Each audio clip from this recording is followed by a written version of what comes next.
Beginner হিসেবে সবথেকে important হচ্ছে অয়েল প্যাস্টেলকে কিভাবে অ্যাপ্লাই করব সেটা শেখা।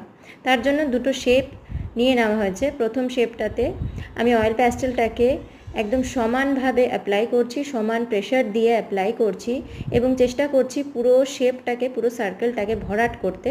এবং আরও একটি জিনিস খেয়াল রাখছি, সেটা হচ্ছে যে যাতে কোনো সাদা স্পট বাকি না থেকে যায়, সেটা চেষ্টা করছি। একইভাবে স্কোয়ারটিতেও আমি একই রকমভাবে সাদা স্পট না রেখে ইউনিফর্মভাবে কালার করার চেষ্টা করব।